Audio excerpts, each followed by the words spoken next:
that scene because I'm like, how is this? Because every time it's touched to right, an individual. but then they're possessed. Right. Like by Loki or whatever. You know what I mean? He takes control of them. Whereas in this, they never get taken control of. So I think that's why it doesn't bother me as much. It's a valid criticism, but I think that's why. Don't mind me, listeners. I'm just speaking my mind. So we also find out that the reason why S.H.I.E.L.D. even wants the Tesseract to begin with, which is what brought Loki here in reality, is because they found out there's aliens and they want a bigger weapon. So this is when they start arguing. This is when Tony starts arguing. I'm like, that's a ridiculous reason.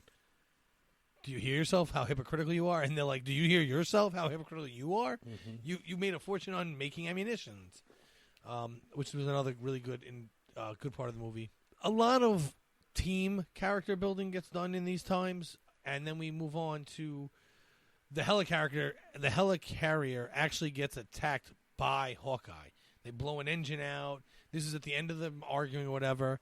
A really funny scene happens there too, where a little later on, but where Iron Man is trying to get the engine moving again, and he says to Captain, "Go look, tell me what relays are in overload." And he goes down, and he pulls out this panel, and there's all these like wires and red cords and stuff. And he goes, "What does it look like?"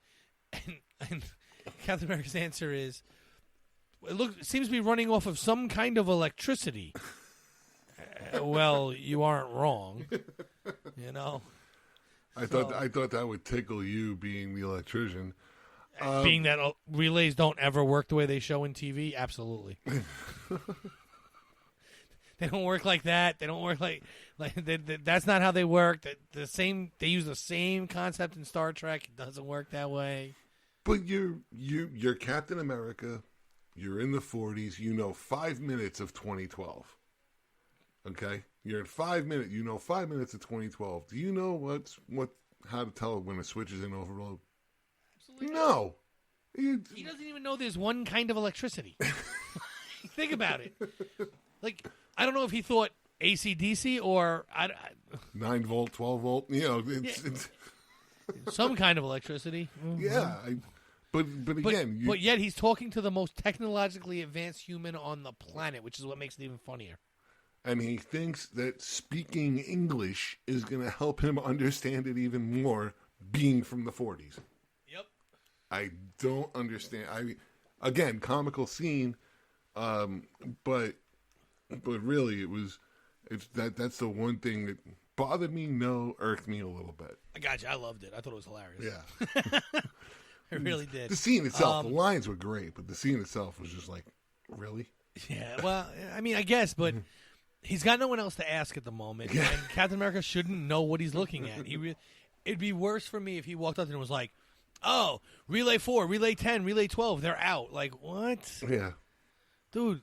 The last time you did electric, it was on knife switches that we call Frankensteins. Like, you should not know this at all. But this is when you realize the Hulk is literally indestructible because he's being shot from a plane. Mm-hmm. He's being gunned down by a plane. It's just hitting him, and he's screaming at the plane.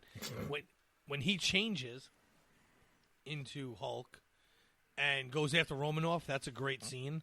I don't like that he goes after Romanoff, but Romanoff is spending her time trying to calm him down, and it's not working. We find out later in the movie that the way he keeps calm is by never being really calm, by always being mad.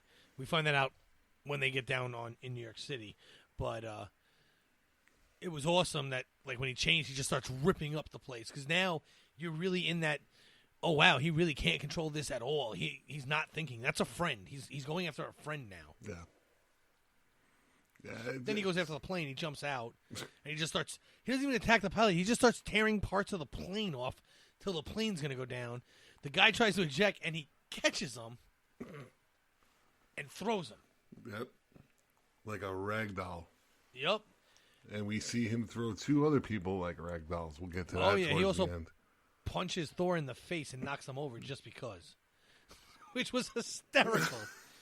But then he gets shot out. Again, he gets shot out off that plane when the plane blows up. We find out later in the movie he went through the roof, and all he cares about is that he didn't hurt anybody. And the guy goes, "There's no one here to hurt you." He did scare some pigeons, though. Right. And they give him some pants. He's like, you saw it? He goes, oh, yeah, whole thing. You big green guy. Fell through the ceiling right there. You know, that's acclaimed actor Harry Dean Stanton. Is that? That's Harry Dean Stanton. And I thought I read somewhere that the lines he read were the same lines in the movie Alien that he was in. That's possible. Yeah. So It's possible. I'll have to look that up. Yeah. Here's a little bit of trivia for you I didn't mention in the beginning. So Nick Fury's talking to the board of directors, we'll call it. Okay. Yeah. There's one director that's there. He's got gray hair. He's in his shadow. Did you recognize his voice? No. Vice President Daniels from 24. Really? Yes. Oh, I should have caught He that. also was, I believe his name is Clancy Brown. He died recently, but he was also the voice of Lex Luthor, and I know it's a Marvel podcast, but he was also the voice of Lex Luthor in the Superman cartoons. He was also in the movie Tombstone with Interesting. Val Kilmer and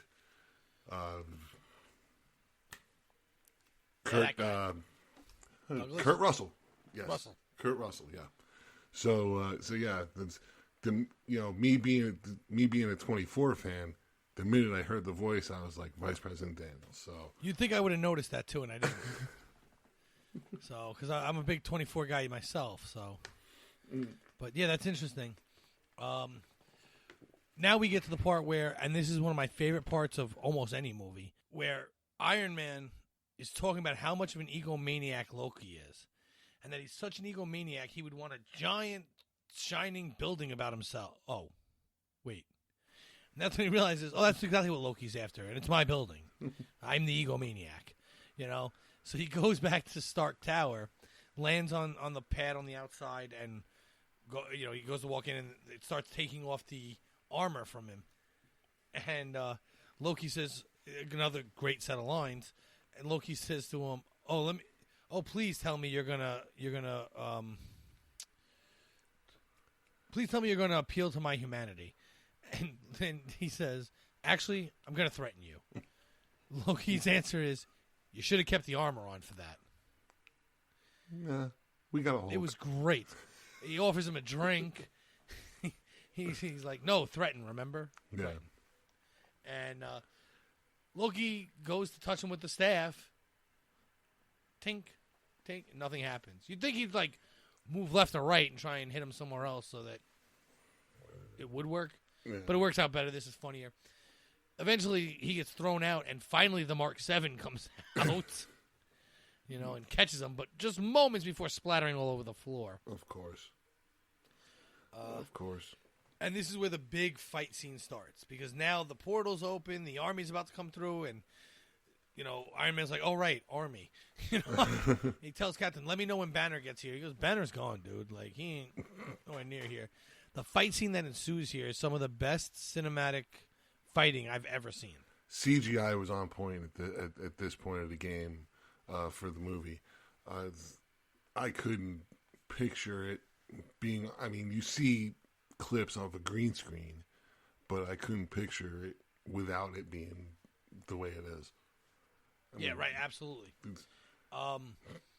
So Stark Tower is actually the MetLife building, or many people remember as the Pan Am building, which back in the 80s a helicopter actually fell off of, but because that used to be a landing pad up there for that. And it's right at Grand Central Terminal, and it's terminal, not station, because trains end there. They don't go through there. But so that's the Helmsley building would be next to that, going up Park Avenue, and Grand Central would be... So Grand Central's north of Stark Tower, which is the MetLife building. Mm-hmm. In fact, at one point they film the Grand Central, them coming up down Park Ave towards Grand Central Terminal, right. And you can see the building behind it. They didn't CGI it. That is, obviously the characters weren't there. They shoved them into the scene, but they filmed the actual Grand Central, and the building behind it is the MetLife building. Oh, so wow. The very low part of that building, they didn't change just so they could use regular footage down there. And if you go just... Am I getting this right? I'm getting it wrong. I'm sorry. Just south of the building is Grand Central. Just north of the building is the Helmsley building. Okay. The Helmsley building has lights. that shine up at the parapet. We didn't bother fixing the ones that face the MetLife building because no one but the MetLife building can see them. But the ones that face going uptown on Park, I've actually climbed on that roof and changed the ballast for those lights. Oof. Yeah, 42 stories up. No, I can't. It wasn't the more fun days of my job, but it was cool to see afterwards, like coming in one morning and looking down Park Avenue and seeing all the lights on all the stonework and everything up there. That's got to be some sort of accomplishment, a feeling of accomplishment that you were up there, that you did it in more ways than one. I mean, yeah, no, it's great. I love it. I love the fact that I can say that. I wish I never had to do it. I'll be perfectly honest with you. Another New York City landmark that's used in this movie is the Chrysler Building. yes. Thor uses it as like a reverse lightning rod to shoot lightning back at them. Captain America is obviously using his shield a lot. Romanoff uses their weapons to fight them, which is really cool. At one point, Iron Man shoots a blast off of Captain America's shield, and he turns he angles the shield to shoot everyone else. It was pretty cool. I really enjoyed that. There's a game that's out. We talk video games in the news segment. There is a game called, I believe it's Marvel Fusion or somewhere along those lines, where they have 2v2, and you actually play off the other character's powers and make one superpower. So that kind of reminded me of that right there. Yeah, it was like the Marvel vs. Capcom Right, games. yeah. If you pick two people, like Wolverine would jump in and, Thanos would throw him. Right, yeah. It was something like that. I truly enjoyed that fight scene, though. All from start to finish, it was cinematically fantastic. It was also heartbreaking. Yes. At the end. Yes. So that gets us on to, this is when Banner finally shows back up, and he does, and, Tony Stark's kind of like, haha, told you, but that's when they all, and then the first battle ends, and they're all standing on the street outside Grand Central, and it gives that panoramic view around them real quick, which was an awesome circle view. But that's because he stopped the one big worm thing that was flying fish, eel-like thing that was destroying everything, and then Stark was able to shoot it where it was weak and whatever. It's kind of like the end of the battle, but it's not. Two more of them come through the portal, and they're like, "Oh, right, the portal's still open," and because Loki calls for the rest of the reinforcements. And now, so Captain America goes to the cops at some point during one of these two battles, and he's like, during the first battle, he's like, you need to do this, this, this.